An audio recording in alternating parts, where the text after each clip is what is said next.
मेरे प्रिय आत्मन, तुमने एक ऐसा प्रश्न पूछा है जो मनुष्य की सबसे गहरी पीड़ा, उसकी सबसे बड़ी दास्ता की ओर इशारा करता है। तुम पूछते हो कि दूसरों की बातों से विचलित और क्रोधित हुए बिना कैसे जिए। यह प्रश्न केवल तुम्हारा नहीं है, यह उन सभी लोगों का प्रश्न है जो इस पृथ्वी पर बिना होश के, बिना जागरण के जी रहे हैं। दिन रात तुम दूसरों की बातों से आहत होते हो। कोई तुम्हें बुरा कह देता है और तुम भीतर तक कांप जाते हो। तुम्हारा दिन बर्बाद हो जाता है, तुम्हारी रात की नींद छिन जाती है। कोई तुम्हारी प्रशंसा कर देता है और तुम हवा में उड़ने लगते हो। तुम्हारा अहंकार गुब्बारे की तरह फूल जाता है। तुमने कभी सोचा है कि तुम्हारी स्थिति कैसी है? तुम्हारी स्थिति एक कठपुतली जैसी है जिसकी डोर दूसरों के हाथों में है। कोई भी राह चलता आदमी तुम्हारी डोर खींच देता है और तुम नाचने लगते हो। तुम्हारी अपनी कोई मालकियत नहीं है, तुम अपने घर के मालिक नहीं हो। कोई भी आता है, एक पत्थर मारता है और तुम्हारे भीतर की शांति का कांच चकनाचूर हो जाता है और तुम कहते हो कि तुम स्वतंत्र हो। इससे बड़ी कोई भ्रांति नहीं है। जो व्यक्ति दूसरों के शब्दों से क्रोधित या विचलित हो जाता है, वह दुनिया का सबसे बड़ा गुलाम है। इस दास्ता से, इस गुलामी से कैसे मुक्त हुआ जाए, इसे बहुत गहराई से समझना होगा। ये कोई ऐसा सूत्र नहीं है जिसे तुम रट लोगे और कल से क्रोध आना बंद हो जाएगा।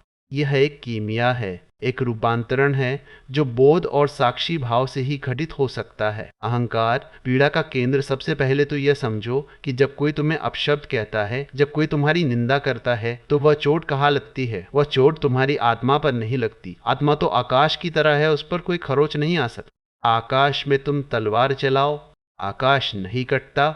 फिर चोट किसे लगती है? चोट लगती है तुम्हारे अहंकार को, तुम्हारे ईगो को। अहंकार वह झूठी छवि है जो तुमने अपने बारे में बना रखी है।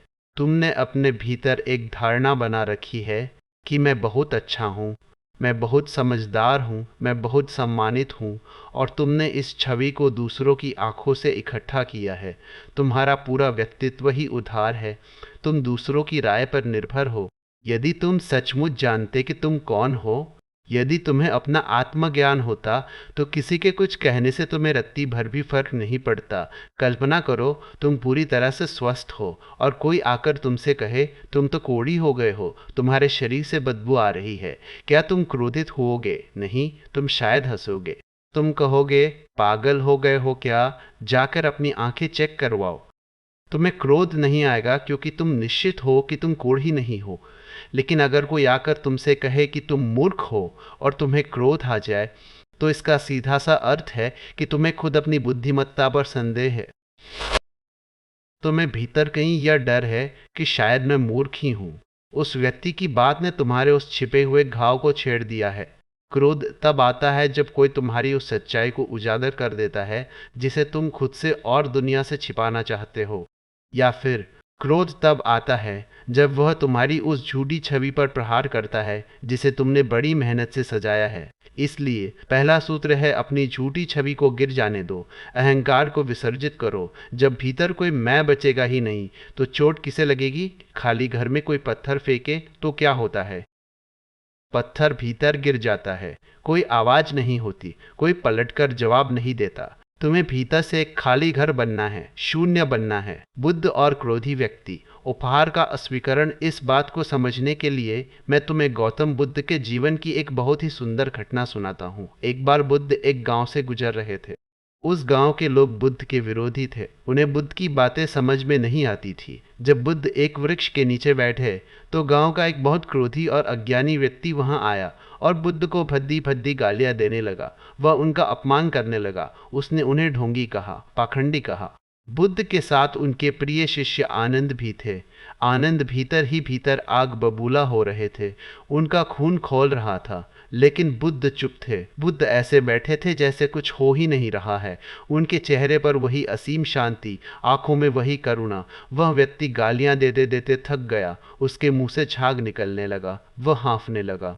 जब वह थककर चुप हो गया, तो बुद्ध ने अपनी आंखें खोली और उस व्यक्ति से बहुत प्रेमपूर्ण स्वर में पूछा, मित्र, क्या तुम्हारी बात पूरी हो गई या अभी कुछ और कहना शेष है? वह व्यक्ति तो सन्न रह गया। उसने सोचा था कि बुद्ध क्रोधित होंगे या पलटकर जवाब देंगे या वहां से चले जाएंगे। लेकिन बुद्ध तो ऐसे पूछ रहे थे जैसे उसने कोई बहुत मधुर गीत गाया हो। उस व्यक्ति ने पूछा, क्या तुम बहरे हो? क्या तुम्हें समझ नहीं आ रहा कि मैं तुम्हें गालियां दे रहा हूं, तुम्हारा अपमान कर रहा हूं? बुद्ध मुस्कुराए और बोले, मित्र, गालियां तो तुम दे रहे हो, लेकिन मैंने उन्हें लिया ही नहीं। तुम बहुत देर से आए। अगर तुम 10 साल पहले आए होते तो मैं जरूर तुम्हारी गालियों का जवाब देता, क्योंकि तब मैं वही था जो तुम हो। लेकिन अब वह व्यक्ति मर चुका है जो गालियां ले सकता था। अब मैं कोई और हूँ। बुद्ध ने आगे कहा, एक बात बताओ, यदि तुम मेरे लिए कोई उपहार लेकर आओ, कोई मिठाई या फल लेकर आओ, और मैं उसे लेने से इनकार कर दूं, तो उस उपहार का क्या होगा? उस व्यक्ति ने कहा, सीधी सी बात है, अगर तुम नहीं लोगे तो वह उपहार मेरा ही रहेगा, मैं उसे वापस ले जाऊंगा। बुद्ध हंसे और बोले, तो मेरे भाई, मैं तुम्हारी गालियों को लेने से इनकार करता हूँ। अब तुम इन्हें वापस ले जाओ, ये तुम्हारे पास ही रह गई। तुमने जो कुछ भी फेंका वह मुझ तक पहुंचा ही नहीं। तुमने आग तो फेंकी, लेकिन मेरे आस पास कोई सूखी लकड़ी है ही नहीं जो जले। मेरे आसपास तो करुणा और शांति का जल है। तुम्हारी आग उसमें गिरकर ठंडी हो गई। जरा बुद्ध की इस कीमिया को समझो। किसी के शब्द तुम पर तब तक असर नहीं कर सकते जब तक तुम उन्हें स्वीकार ना कर लो। गालियां हवा में तैरती हुई ध्वनियां हैं। वे तुम्हारे कान के पर्दे से टकराती है, लेकिन कान के पर्दे से हृदय तक जाने का जो मार्ग है उस पर तुम्हारा नियंत्रण है। तुम तय करते हो कि उन शब्दों को भीतर प्रवेश करने देना है या नहीं। जब कोई तुम्हारा अपमान करता है तो तुम तुरंत उसे सत्य मान लेते हो और उसे भीतर उतार लेते हो। तुम भीतर से इतने भिखारी हो कि कोई अपमान भी दे तो तुम उसे अपनी झोली में डाल लेते हो। अस्वीकार करना सीखो। जो तुम्हारे काम का नहीं है, जो तुम्हारे लिए विष है, उसे क्यों भी रहे हो। कोई जबरदस्ती तुम्हारे मुंह में जहर नहीं डाल सकता।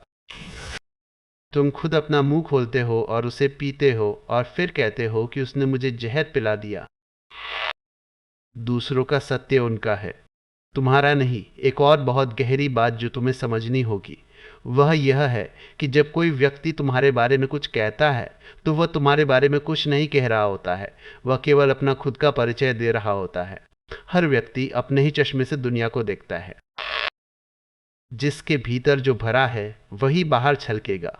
अगर किसी बर्तन में जहर भरा है और तुम उसे धक्का मारो तो उसमें से जहर ही बाहर गिरेगा, अमृत नहीं गिर सकता। जब कोई व्यक्ति तुम्हें गालियां देता है, तुम पर क्रोध करता है, तो वास्तव में वह अपने भीतर की पीड़ा, अपनी कुंठा, अपनी हताशा और अपने जहर को बाहर निकाल रहा है। तुम तो केवल एक बहाना हो, तुम तो केवल एक खूंटी हो जिस पर उसने अपना कोट टांग दिया है। अगर तुम वहां ना होते तो वह किसी और को गाली देता। अगर कोई नहीं होता तो वह दीवार पर सिर मारता या जानवरों को पीटता। उसका क्रोध उसके भीतर की बीमारी है। जब तुम इस बात को समझ लोगे कि क्रोध करने वाला व्यक्ति स्वयं एक बहुत गहरे मानसिक रोग से, एक गहरी पीड़ा से गुजर रहा है, तो तुम्हारे भीतर उसके प्रति क्रोध नहीं बल्कि करुणा पैदा होगी। तुम सोचोगे, बेचारा, यह व्यक्ति भीतर से कितना दुखी है कि इसके शब्दों से केवल विष ही टपक रहा है। एक सुखी और आनंदित व्यक्ति कभी किसी का अपमान नहीं कर सकता। जो भीतर से फूलों से भरा है वह दूसरों पर फूल ही बरसाएगा। जो भीतर से कांटों से भरा है वही दूसरों पर कांटे फेंकेगा। तो जब कोई तुम पर कांटे फेंके तो उसे शत्रु मत समझो। उसे एक बीमार व्यक्ति समझो जिसे अस्पताल की, जिसे उपचार की जरूरत है। क्या तुम किसी बीमार व्यक्ति पर क्रोध करते हो? अगर कोई बुखार में प्रलाप कर रहा हो और तुम्हें गालियां दे रहा हो तो क्या तुम उसे पीटने लगोगे? तुम कहोगे, यह बुखार के कारण बकवास कर रहा है, यह होश में नहीं है। मेरे प्यारे, यह पूरी दुनिया ही बेहोशी में जी रही है। यहाँ हर आदमी बुखार में है, अहंकार के बुखार में, ईर्ष्या के बुखार में, महत्वाकांक्षा के बुखार में। जब कोई बेहोश आदमी तुमसे कुछ कहे तो उसकी बातों को गंभीरता से मत लो। जो व्यक्ति खुद को ही नहीं जानता वह तुम्हें क्या खाक जानेगा। वह तुम्हारे बारे में जो भी कह रहा है वह बकवास है। उस पर ध्यान देकर तुम खुद को भी उसी के स्तर पर गिरा लेते हो। खाली नाव का रहस्य, एम्प्टी बोट। चीन के एक बहुत महान फकीर हुए हैं, चुआंग तजू। वे अपने शिष्यों को एक बहुत प्यारी कहानी सुनाया करते थे। चुआंग जू कहते थे, कल्पना करो कि तुम एक नदी में एक छोटी सी नाव में बैठे हुए नदी पार कर रहे हो। सुबह का समय है, घना कोहरा छाया हुआ है। तुम शांति से आंखें बंद किए बैठे हो। अचानक तुम्हें एक जोर का धक्का लगता है। एक दूसरी नाव आकर तुम्हारी नाव से टकरा जाती है। तुम्हारे भीतर तुरंत क्रोध की लहर दौड़ जाती है। तुम सोचते हो, कौन है यह अंधा मूर्ख जिसे इतनी बड़ी नदी में जगह नहीं मिली और मेरी ही नाव में लाकर अपनी नाव ठोक दी। तुम आंखें खोलते हो, गालियां देने के लिए मुंह खोलते हो, और क्या देखते हो? सामने वाली नाव एकदम खाली है, उसमें कोई मल्ला नहीं है। वह नाव तो बस नदी के बहाव में बहती हुई आई और तुम्हारी नाव से टकरा गई। अब बताओ, क्या तुम खाली नाव को गालियां दोगे? क्या तुम खाली नाव पर क्रोधित होगे? नहीं, तुम्हारा सारा क्रोध पल भर में वाष्प बनकर उड़ जाएगा। तुम हंसोगे और अपनी नाव को किनारे करके आगे बढ़ जाओगे। च्वांग त्ज़ू कहते थे, मैंने अपने जीवन में यही रहस्य सीख लिया है। मैंने मान लिया है कि इस दुनिया में जो भी व्यक्ति मुझसे टकराता है वह एक खाली नाव है। जब कोई मेरा अपमान करता है तो मैं देखता हूँ कि नाव में कोई नहीं है। वह व्यक्ति बेहोश है। वह तो बस अपने कर्मों के बहाव में, अपने संस्कारों के बहाव में अंधा होकर बह रहा है। जब तुम लोगों को खाली नाव की तरह देखना शुरू कर दोगे तो तुम्हारा सारा संघर्ष समाप्त हो जाएगा। क्रोध तभी पैदा होता है जब तुम मानते हो कि सामने वाला जानबूझकर ऐसा कर रहा है, लेकिन कोई जानबूझकर कुछ नहीं कर रहा है। मनुष्य एक यंत्र की तरह है, एक मशीन की तरह है। उसमें जैसे बटन दबते हैं वह वैसा ही व्यवहार करता है। मशीन पर क्या क्रोध करना? साक्षी भाव, रूपांतरण की कुंजी। तो फिर सवाल यह है कि व्यवहारिक रूप से जीवन में इसका उपयोग कैसे करें? जब क्रोध की लहर उठे, जब भीतर हलचल मचे तो क्या करें? मैं तुम्हें कोई झूठा दमन नहीं सिखाना चाहता। मैं यह नहीं कहता कि होंठ चबा लो, मुट्ठियां भींच लो और क्रोध को पी जाओ। अगर तुम क्रोध को पी गए तो वह तुम्हारे भीतर जहर बन जाएगा, वह अल्सर बन जाएगा, वह कैंसर बन जाएगा। वह तुम्हारी नींद हराम कर देगा और किसी दूसरे रूप में भयंकर तरीके से फूटेगा। दमन कभी भी मुक्ति का मार्ग नहीं है। मार्ग है जागरण। मार्ग है साक्षी भाव, विटनेसिंग। जब कोई तुम्हें कुछ ऐसा कहे जो तुम्हें चुभे तो पहली बात, तुरंत प्रतिक्रिया मत करो। उस व्यक्ति और अपनी प्रतिक्रिया के बीच एक फासला बनाओ, एक अंतराल गैप पैदा करो। गहरे सांस लो, बस 24 घंटे के लिए उस बात को टाल दो। उस व्यक्ति से कहो, तुमने जो कहा है मैं उस पर विचार करूंगा, कल इसी समय मैं तुम्हें इसका उत्तर दूंगा। यह एक बहुत बड़ा सूत्र है। कोई भी व्यक्ति 24 घंटे तक क्रोध को बचाकर नहीं रख सकता। क्रोध एक तात्कालिक आंधी है, आती है और गुजर जाती है। 24 घंटे बाद तुम पाओगे कि बात इतनी छोटी थी कि उसका जवाब देना भी मूर्खता है। दूसरी बात, जब बात चुभे तो अपनी आंखें बंद कर लो। दूसरों की तरफ मत देखो, भीतर की तरफ देखो। देखो कि तुम्हारे भीतर क्या हो रहा है। क्रोध पैदा हो रहा है। नाभि के पास एक गर्मी उठ रही है। हृदय की धड़कन तेज हो रही है। श्वास उथली हो गई है। इसे ऐसे देखो जैसे तुम सड़क किनारे खड़े होकर गुजरते हुए ट्रैफिक को देखते हो। तुम क्रोध नहीं हो, तुम बस जानने वाले हो। द नोअर जो क्रोध को देख रहा है। बादल आकाश में आते हैं, आकाश बादल नहीं हो जाता। बादल गुजर जाते हैं, आकाश वैसा का वैसा शुद्ध अछूता खड़ा रहता है। क्रोध एक बादल है, ईर्ष्या एक बादल है, अपमान का बोध एक बादल है। तुम उस असीम आकाश की तरह हो, बस चुपचाप देखते रहो। ओह, तो यह रहा क्रोध, यह आ गया, यह बढ़ रहा है, यह फैल रहा है, यह फैल रहा है। कोई फैसला मत करो। यह मत कहो कि क्रोध बुरा है, मुझे नहीं आना चाहिए। यह नैतिक उपदेश बकवास है। बस एक वैज्ञानिक की भांति तटस्थ होकर निरीक्षण करो और तुम एक चमत्कार देखोगे, एक अभूतपूर्व चमत्कार। जैसे ही तुम क्रोध के प्रति पूर्ण रूप से जागृत होकर उसे देखते हो, वह विसर्जित होने लगता है। होश की रोशनी में क्रोध का अंधेरा टिक नहीं सकता। जैसे दीपक जलाते ही कमरा रोशन हो जाता है और अंधेरा गायब हो जाता है, वैसे ही ध्यान का दीपक जलाते ही भीतर की सारी अशांति तिरोहित हो जाती है। स्वयं का केंद्र खोजो, सेंटरिंग। तुम दूसरों की बातों से इसलिए विचलित होते हो क्योंकि तुम हमेशा परिधि, सरकमफेरेंस पर जी रहे हो। तुम्हारा सारा ध्यान बाहर है। किसने क्या कहा, किसने मेरी तरफ कैसे देखा, समाज क्या सोचेगा, यह बाहर जीने का तरीका है। तुम्हें अपने केंद्र, सेंटर पर वापस आना होगा। तुम्हें अपने भीतर एक ऐसी जगह खोजनी होगी जहां कोई शोर नहीं पहुंचता, जहां सदा मौन है। ध्यान, मेडिटेशन इसी केंद्र की खोज है।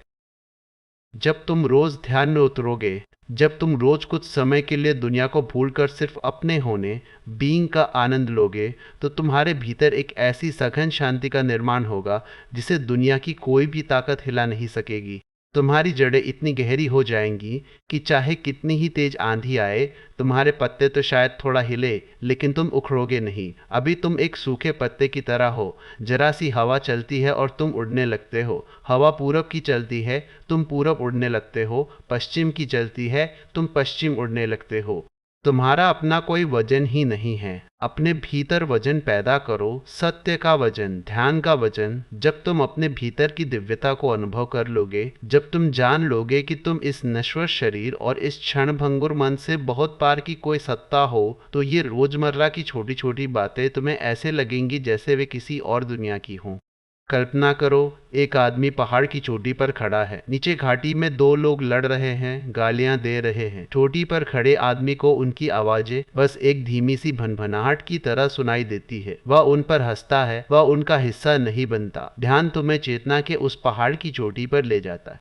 वहां से तुम देखते हो कि यह पूरी दुनिया एक खेल है, एक लीला है। कोई तुम्हें अच्छा कह रहा है, कोई बुरा कह रहा है, सब एक नाटक का हिस्सा है। तुम उस नाटक के साक्षी बन जाते हो, अभिनेता नहीं। और जो साक्षी बन जाता है वह कभी दुखी नहीं होता। निष्कर्ष, मौन और क्षमा। इसलिए मेरे मित्रों, अपनी ऊर्जा को इन व्यर्थ के झगड़ों में, इस व्यर्थ की प्रतिक्रिया में बर्बाद मत करो। जीवन बहुत छोटा है। यह इतना छोटा है कि इसे दूसरों की मूर्खताओं पर क्रोधित होकर गंवाया नहीं जा सकता। तुम्हारी ऊर्जा बहुत कीमती है। इसे आनंद में लगाओ, इसे प्रेम में लगाओ, इसे उत्सव में लगाओ। आज से यह संकल्प मत लेना कि मैं कभी क्रोध नहीं करूँगा, क्योंकि संकल्प अहंकार से आते हैं और हमेशा टूट जाते हैं। बस एक छोटा सा प्रयोग शुरू करो। मैं जब भी क्रोध आएगा उसे होशपूर्वक देखूंगा। मैं प्रतिक्रिया करने में जल्दबाजी नहीं करूँगा। मैं सामने वाले को एक खाली नाव की तरह देखूंगा। और तुम पाओगे कि तुम्हारे भीतर एक अभूतपूर्व क्रांति घटित हो रही है। लोग वही बातें कहेंगे, दुनिया वैसी ही रहेगी, लेकिन तुम बदल जाओगे। तुम्हारे चारों ओर एक अदृश्य कवच बन जाएगा, होश का, प्रेम का, करुणा का। और तब अगर कोई तुम्हें जहर भी देगा तो तुम उसे पीकर नीलकंठ की तरह शिव हो जाओगे। वह जहर तुम्हें मार नहीं सकेगा। तुम्हारी शांति इतनी अगाध हो जाएगी कि जो तुम्हें अशांत करने आएगा वह खुद शांत होकर तुम्हारे पास से लौटेगा। तुम्हारी खामोशी तुम्हारे शब्दों से ज्यादा मुखर हो जाएगी। मेरी इन बातों को केवल शब्द मत समझना। शब्दों से कोई मुक्ति नहीं मिलती। इन पर विचार करना, इन्हें अपने अनुभव की कसौटी पर कसना और इन्हें जीना।